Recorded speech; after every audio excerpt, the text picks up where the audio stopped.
yet again. My first guest this morning is Republican State House Majority Leader Kerry Benninghoff of Centre County. Sir, thank you so much for jumping on the program today. My pleasure. Thank you for having us. So last time I talked to you, we talked a lot about Centre County and Penn State athletics, the Big Ten. Have you had any conversations with anybody about, progressing things forward, maybe making something happen here this fall, or are we all just going to kind of have to wait till the spring? Well, that's a bigger decision for Penn State and the Big Ten, obviously. You can't play football by yourself, so if one school decides to do it, they need the rest of the conference to participate. I actually have a call on with Penn State a little later today just to see what their plans are with returning students. I think that this current moment, they're probably thinking that if they are able to have a season, it will be in the spring. Look at that. You led right into my transition. So students are starting to return. I don't know if you've seen the video yet. It's going viral on social media of students partying already, or appears to be students. Penn State already saying that they may look into expulsion for some of those students. We're going to show that video. What's your reaction while we kind of go through this to, the idea that students are going to return and they're going to do things like this? They're going to have parties. What do you think? Well, obviously, this is a challenge. I have not got a chance to see the video myself. I know Penn State has some very significant plans in place for their student population returning back. They put an aggressive plan together for testing. They believe they have the capabilities to be testing 600 to 700. These are young adults. They're not children anymore, and we would hope that they would be participants in trying to look out for fellow students as well as the personnel that are going back into the classrooms to teach, the workers at Penn State. As we address the whole COVID issue or any kind of pandemic or illness, we all have some inherent responsibilities on our part, and the students are no different. And Penn State, I believe, will make the right decisions in trying to keep these students from doing what they need to be doing and not what they shouldn't be doing. But partying, unfortunately, is part of the atmosphere of campuses, and it's been a struggle outside the pandemic.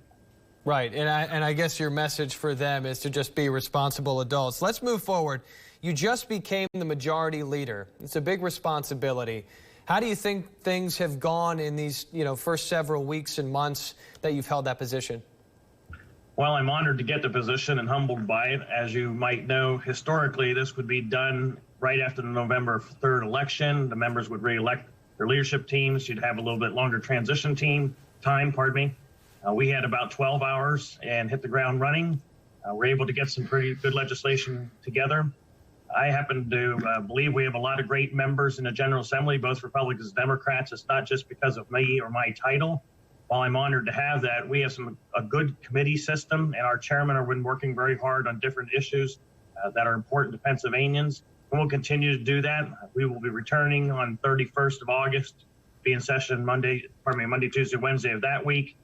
Just trying to keep Pennsylvania moving, get the economy growing, and get people back to work. Do you think so far you've been successful in kind of pulling the parties together, getting everybody to work toward a common goal as we kind of all face a common enemy in COVID-19? Well, I've been in the legislature for a little bit. I've been blessed to have a good working relationship with people on both sides of the aisle. I've served as a standing committee chairman in finance, state government.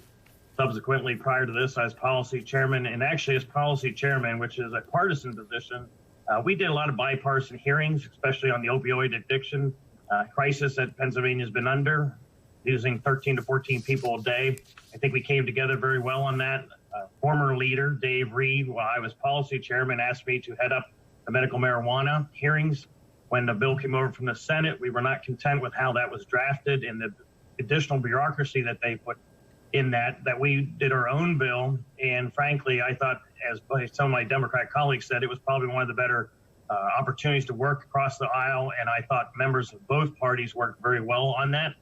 And when you have common issues of common focus, you can do that.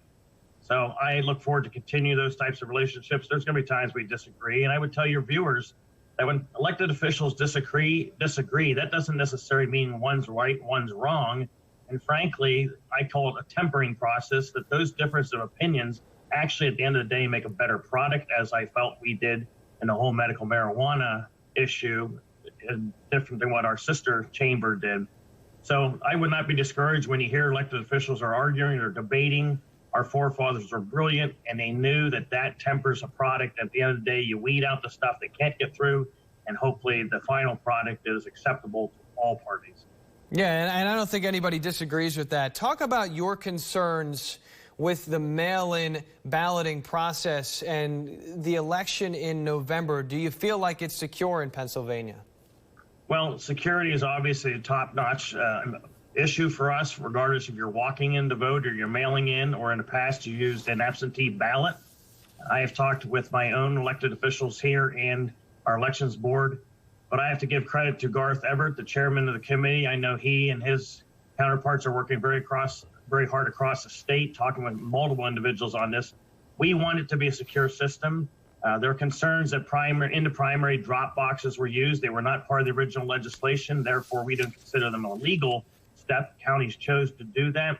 If something like that perpetuates in the fall, they should at least be under some type of video surveillance or in a place where they're in view in a county building versus just randomly placed across the Commonwealth.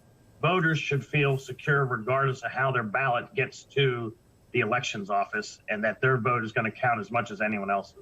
The president tweeted out shortly after his visit to Pennsylvania, which happened on Thursday, that Democrats will harvest and return ballots. Do you agree with that statement or disagree? I did not hear him say that. My goal is to make sure those things don't happen, and we're going to put every security measure in. You know, at the end of the day, voting is a privilege, and we need to respect that. We need to respect each other's votes. I tell my members that on the House floor. You may not agree with the other person's vote. You may not agree with their dialogue, but we need to respect everyone has that opportunity. My focus in the short run, as well as I think the majority of the General Assembly, is that we have a process in place, in the fall, that is functional and efficient.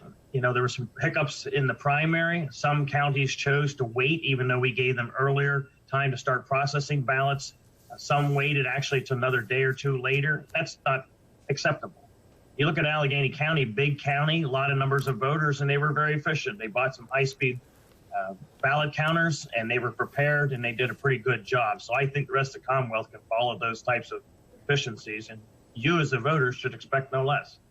Yeah, Majority Leader Benninghoff, thank you so much for coming on. At some point in the near future here, we need to get you on again so we can discuss kind of the budget and the battle that may ensue there in the coming months. Thank you so much for joining us on the program. My pleasure. Thank you for informing your listeners. Have a great day. Take care. You as well.